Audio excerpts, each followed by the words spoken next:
des efforts pour baisser les marges afin de rencontrer nos préoccupations. Et le dossier est passé entre les différents experts de la Direction générale des contrôles des marchés publics. Idem pour le complexe de la Mouya. Pour le complexe scolaire Kalenda Moudichi, c'est complexe scolaire.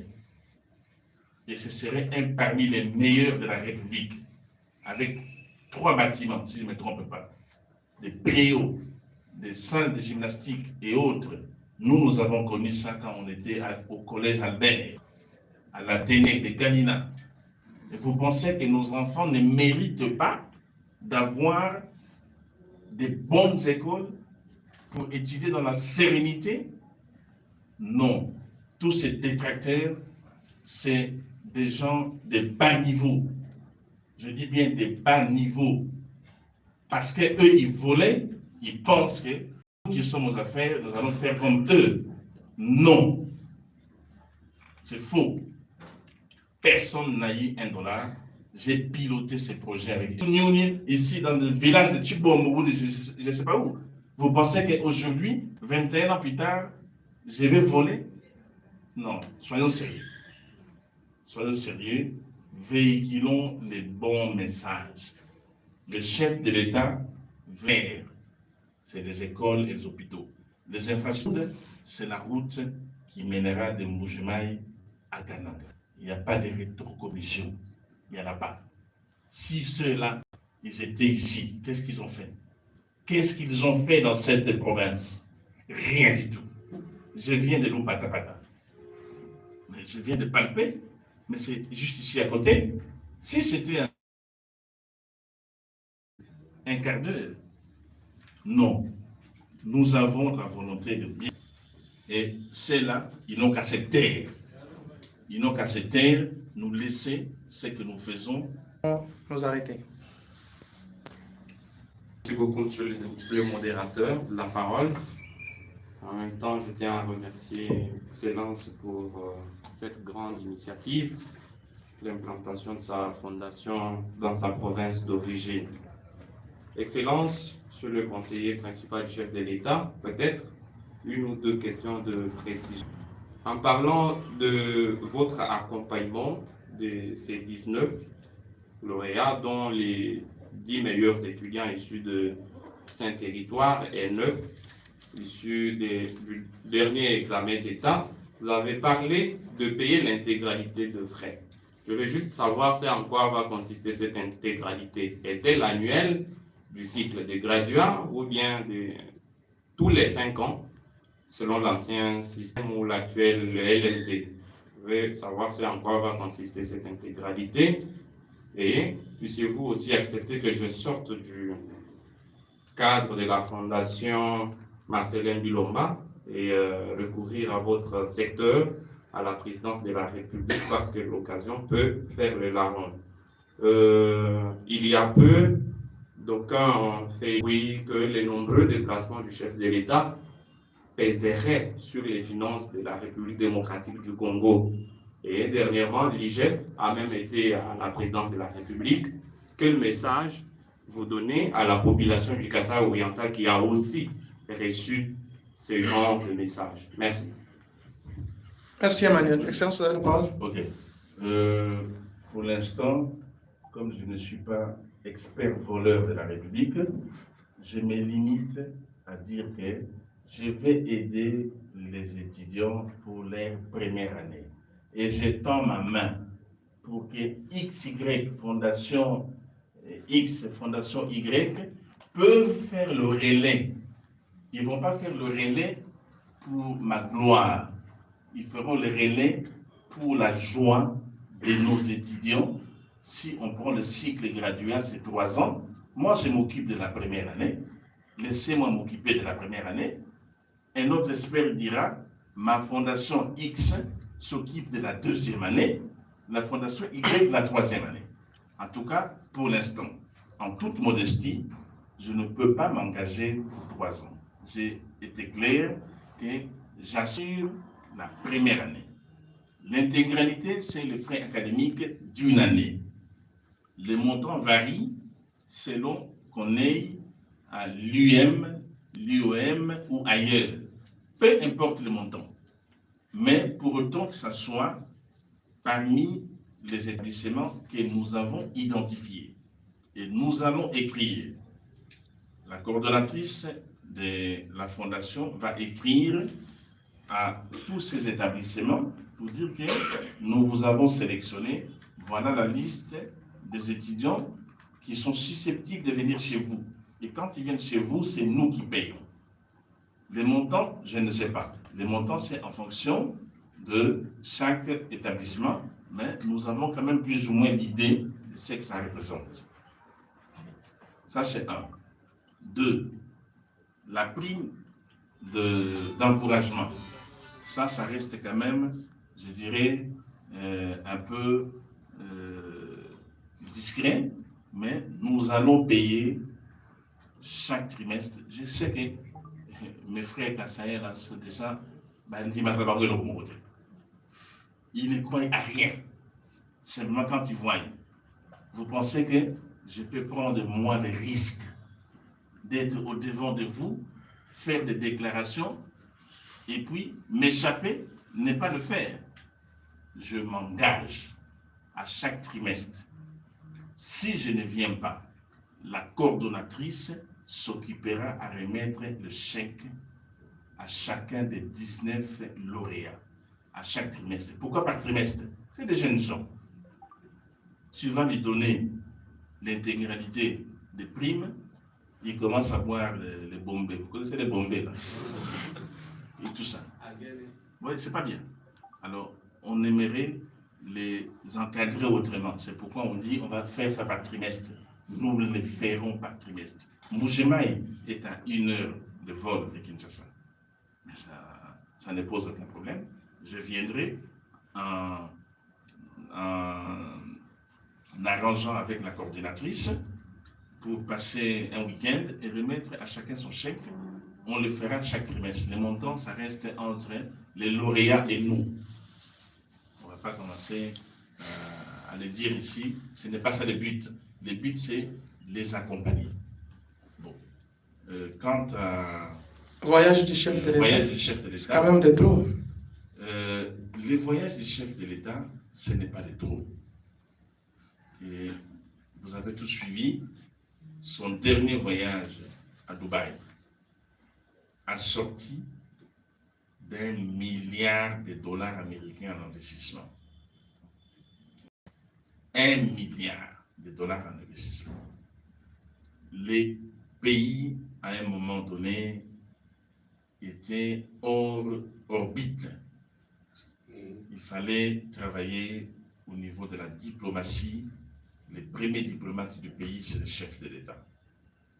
Dire que c'est des voyages de trop, c'est essayer de minimiser les fonctions du chef de l'État. Il était question de redorer l'image du pays. Il était question de nous approcher davantage des pays amis pour, je dirais, renforcer les liens, parce qu'entre les deux pays, les relations sont basées sur les intérêts. Et surtout que le chef de l'État aujourd'hui est président en exercice de l'Union africaine. C'est là où justement il doit encore bouger davantage pour représenter l'Afrique à travers les différentes organisations sous-régionales, régionales et internationales. Alors, parler que c'est de trop, je pense que c'est une mauvaise lecture. En son temps, vous m'avez suivi, quand le ministre honoraire des Finances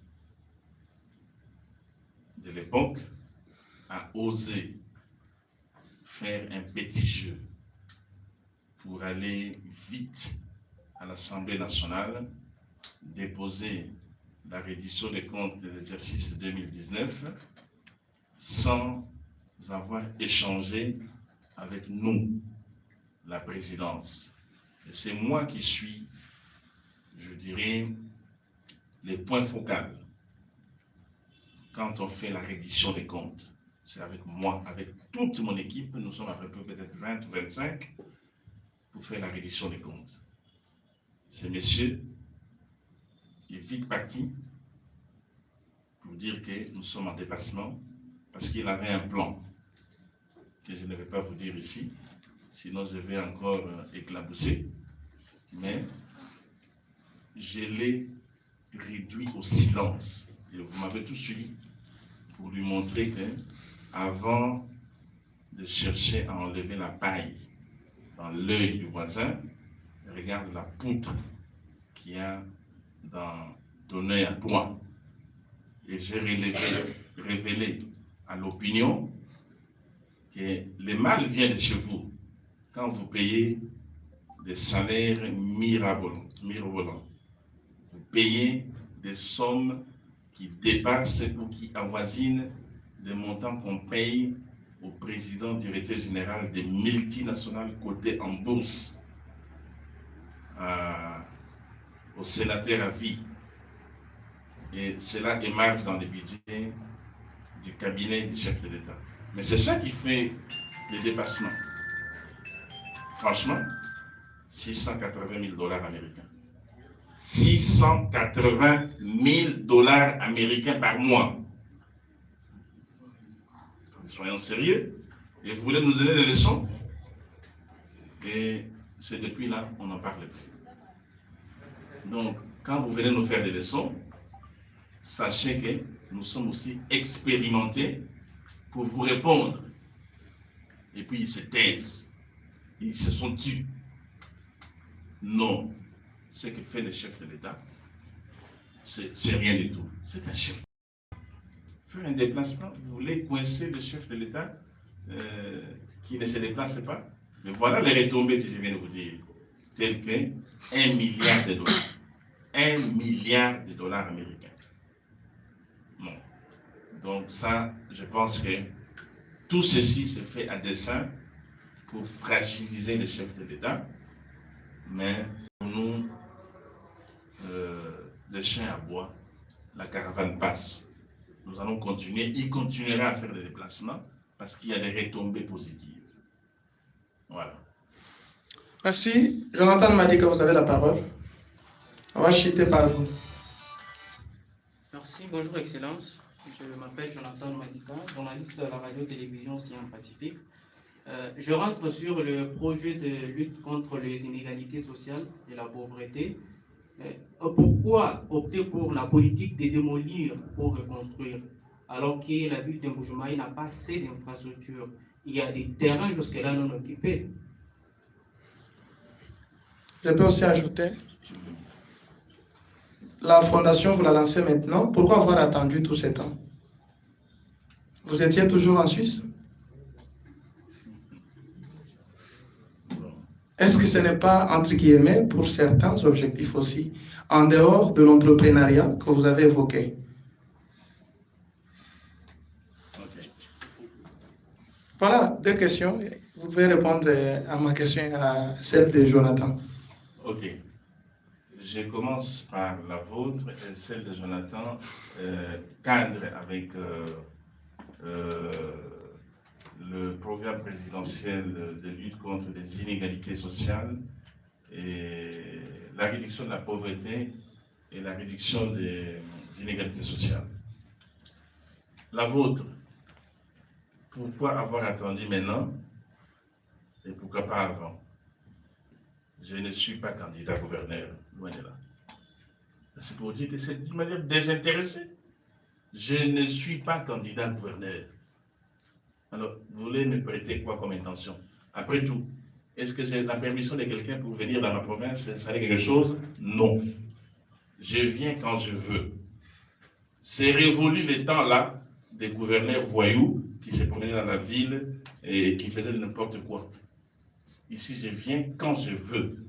Je n'ai pas besoin d'une permission d'un gouverneur pour me dire que ça la royauté ou ça la royauté. Les gouverneurs voyous, on n'en veut pas. Je ne suis pas candidat gouverneur. Je suis le conseiller principal du chef de l'État. Et j'aimerais d'ailleurs rester dans cette fonction-là. Député au moins. Ça me laisse la possibilité de fouiner et de faire peur et d'informer le chef d'aller faire le travail. Je suis un mouchard. Mon travail, c'est ça. Je renifle. Et quand je renifle, j'informe. Et lui, il vient, il achève. Et je suis fier de ça. Et je continuerai dans ça. Bolinga, bolinga. Donc, je ne suis pas venu en retard. Je pense qu'il y a un temps pour tout.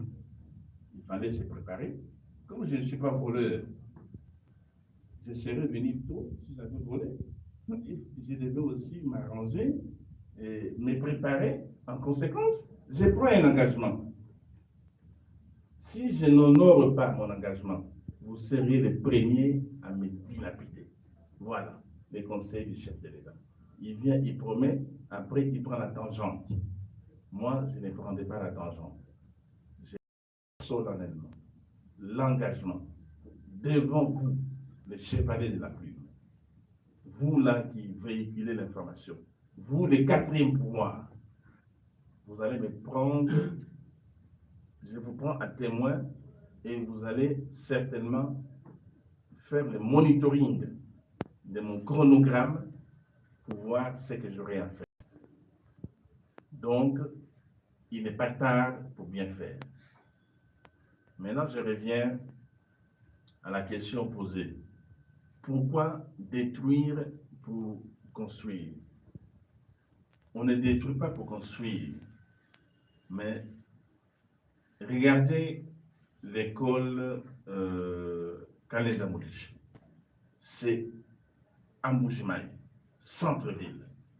Cette école a accueilli Monseigneur Kassanda. Donc, vous voyez, c'est une école bâtie avant l'indépendance, mais qui ne répond pas aujourd'hui aux normes. J'ai visité cette école. Les étudiants ou les élèves, ils travaillent dans de mauvaises conditions. À peine il y a la lumière du jour. Est-ce qu'on devait continuer sincèrement à faire ça? Mais trouver un terrain de la dimension de Kalenda Moudichi, ici en Mbujimayi, ce n'est pas facile. Parce qu'il faut déjà acheter un terrain d'une grande superficie comme celle-là. Donc, accepter que nous puissions détruire pendant ce temps, ce serait incommodant pour les élèves, mais ça passe. Quand une maman va à la maternité, en tout cas, elle attend 9 mois. Ce n'est pas au bout de 3 semaines comme ça, la maman va à la maternité. Donc, la volonté n'était pas là pour faire du mal, mais il y a des contraintes. S'il faut encore sortir 2 millions, 3 millions pour acheter un grand terrain au centre-ville, vous serez les premiers à dire, voilà, vous avez sorti 2 millions pour acheter des terrains, alors que ça pouvait nous servir, nous sommes à Envoie Batoucha. Franchement, vous allez manger aujourd'hui et demain. Alors que là, nous construisons des infrastructures pour former cette jeunesse qui demain prendra la relève, l'entrepreneuriat pour développer le pays. Mais ça commence par l'école primaire. Donc, ces questions des contraintes, ce n'était pas une ferme volonté de vouloir détruire pour le plaisir de détruire. Mais si on pouvait réhabiliter ces bâtiments, on aurait pu. Mais ces bâtiments ne valaient plus rien. Il fallait détruire. Mais quand on détruit, on construit, mais on laisse encore l'ancien bâtiment qui est fonctionnel, de sorte que quand on termine le premier, on bascule les gens, on détruit le reste. On n'a pas tout détruit. Il y a